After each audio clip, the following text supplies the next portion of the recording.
news. The trades have been coming fast and furious this afternoon, and we have another one. Shams, what can you tell us? Hannah, the Boston Celtics have been searching on the marketplace for a center. They've gotten it. It's the Bulls' Nikola Vucevic. He's going to the Celtics.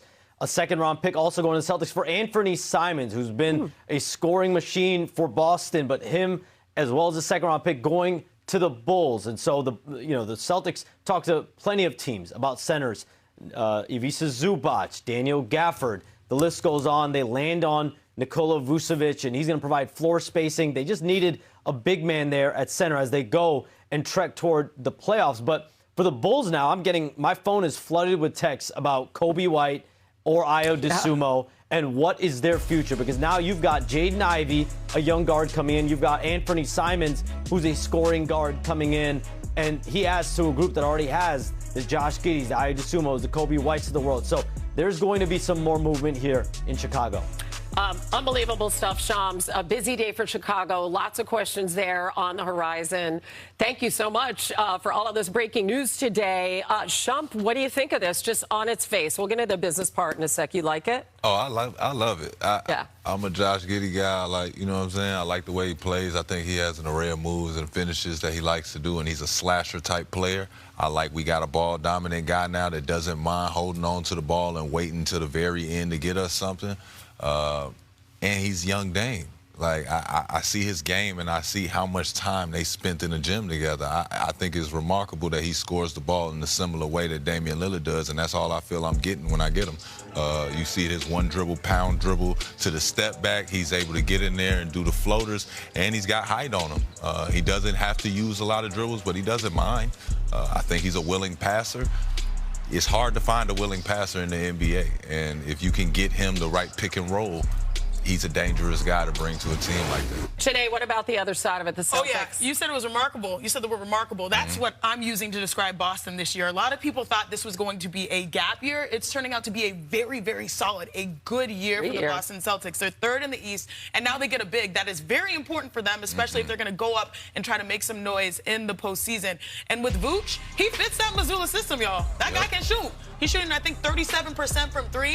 He's big and strong. He's not afraid. He doesn't, really run away from physicality. Look at this right here, knocked down. Joe Mazzulla's like, this could work for me. I can do something with this. This is a good step in the right direction for a team that we thought, they were selling off pieces a couple, after the championship. It was difficult after Jason Tatum's injury. Now you've built back in a way that I'm actually quite surprised at how quick the turnaround has been. Bobby, your thoughts?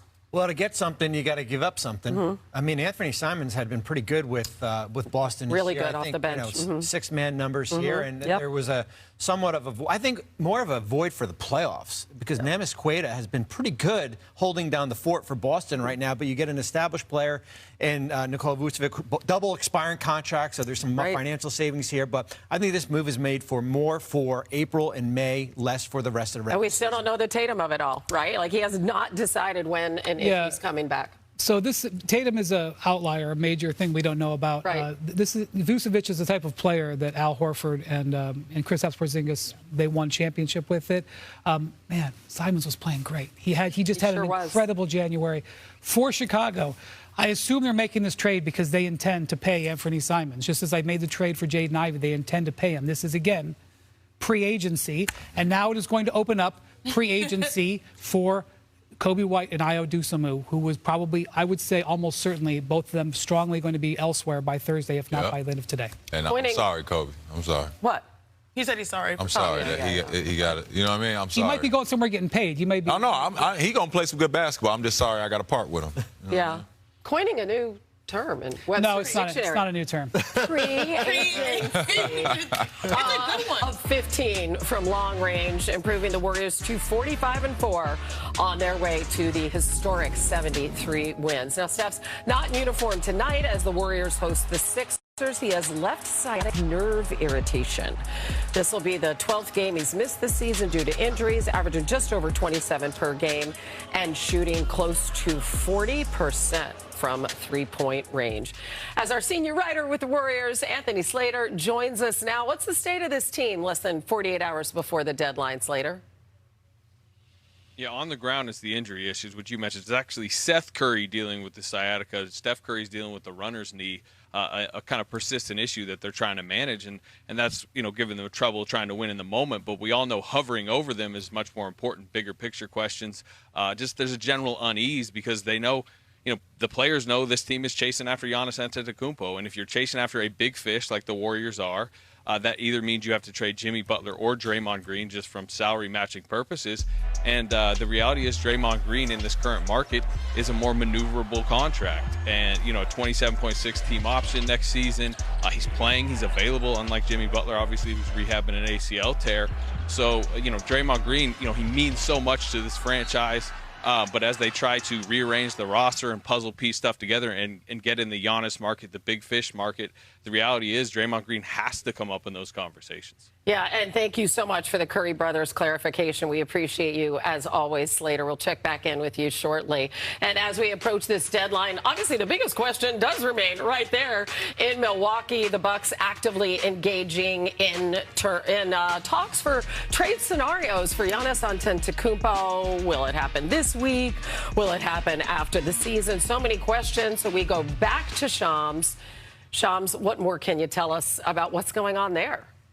And Bucks officials, executives, ownership, they're all huddling around the clock on figuring out where they want to play this Giannis situation, either at the deadline or in the offseason. As I reported last week, Giannis Antetokounmpo is ready for his exit from Milwaukee, whether it's at the deadline, in the offseason. So the Bucks have been sifting through aggressive offers from teams like Miami, Golden State, Minnesota, New York. And so a lot of these deals, Warriors has been pick heavy. Minnesota's been player heavy and player centric. And then you have the Heat as kind of a combination of both picks and players. So you have to sift through that. Can anything reach the threshold where you're going to move the two-time MVP? But there's a conflict here in the second half of this Bucks season. They are playing more toward lottery positioning and jockeying than for Giannis's return from a calf strain. So where does that leave him? And he wants to play basketball. He wants to compete for a championship in the second half of the season. This is a Bucks team that's now 11 games under 500. They've plummeted in the Eastern Conference standings. So what's the risk reward doing a deal now versus in the summer when Giannis will be an expiring contract? Thanks. So much to consider. So many people interested. Shams all over it. Thank you. And earlier today, Jimmy Haslam, who owns the Cleveland Browns, obviously, but also shares majority ownership of the Bucks. He was holding a press conference about football, but was asked about Giannis. Jason, Giannis is, I don't know, top 3, top 4 player in the world. He brought Milwaukee its first championship in 50 years, several years ago. And he's a really good person, too. He's no problem. He's a great leader, tries hard.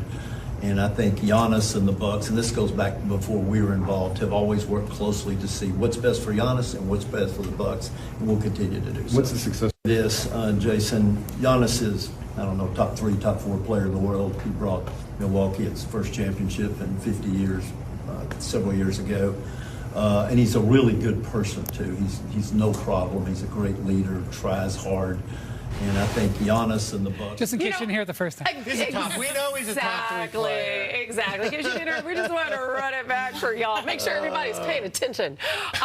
Wendy, this Bucks ownership situation is really interesting. I wonder how this impacts the Giannis of it all. Yeah, can you lay it out for us. I can understand why people are like, why won't they just do something? And I just want to explain the difficulty that comes with a trade like this, because obviously you have to have the Bucks happy with the return, the team that's offering Giannis, those have to agree. Then because Giannis is a free agent after next season and he has to sign an extension, he's got to kind of be on board. It doesn't have to sign off on it, but you're going to get a better offer if he's on board.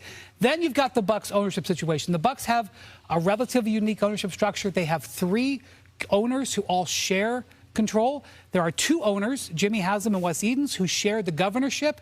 And when they have a big decision to make, like trading Giannis, the 3 of them vote. Now, most of the time, over the years where they've had this 3-person panel, they've agreed. But there have been times in the past where they don't agree. And so you have to get ownership on board, Giannis on board, Bucks on board, next team on board. And it's not a simple thing. Right. So that is why I suspect, and others suspect, that getting it done by Thursday is going to take a heroic effort.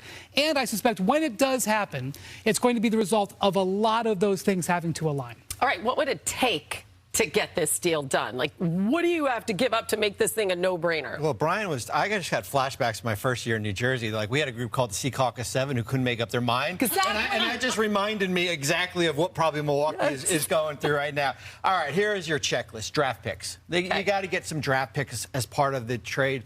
Golden State's got the 4. We all know that. Miami's got 2. New York and Miami have none.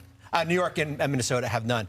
Controllable contracts, young players. Me and Brian are at the Clipper game last night. I see a young player in Philadelphia. He's not available, and VJ Edgecombe. That's the type of player that you're looking for, that blue-chip prospect. And then the third, expiring contracts or movable salary. So as Anthony said, is it Draymond Green that would be in there that you could potentially move in another deal here? But there is a checklist for Milwaukee, and the big question is going to be, can you get it now, or are you going to have to wait until the offseason? I mean, what would you guys like to see happen here? I know there's all sorts of machinations, and, you know, it can be very complicated, but what's your dream for him? Well, the cool thing about Giannis is Giannis plays a style of basketball that I mimic it to having a Kevin Durant on your team. You can't go wrong with no matter what uniform. He plays hard. He's going to do the same things as far as rebound, do a full run out. He can play the point just playing with Jason Kidd. It's all a part of his DNA to play good basketball. It's successful basketball, and you compare him with any other superstar and expect some results. So I don't really mind where he goes. I was just excited when I thought it was the Knicks. Oh, you were excited when you thought it was the Knicks? So were they. I just, you know what I'm saying? I like that. We don't know what's going to happen. Sinead, real quick word. Yeah. Look, my eyes are on Golden State. Okay. The urgency is there. He wants to win, and that would be a huge moment for the power balance of the NBA. Okay, Bobby. I will say this, and the expiring contract plays a lot into it, where he's got another year left. Yep. If Giannis had 3 or 4 more years left on his contract, there would have been teams like what we just saw with Utah go out and trade for Jaren Jackson Jr. Because he has 4 or 5 years left on their contract. Thank you for bringing me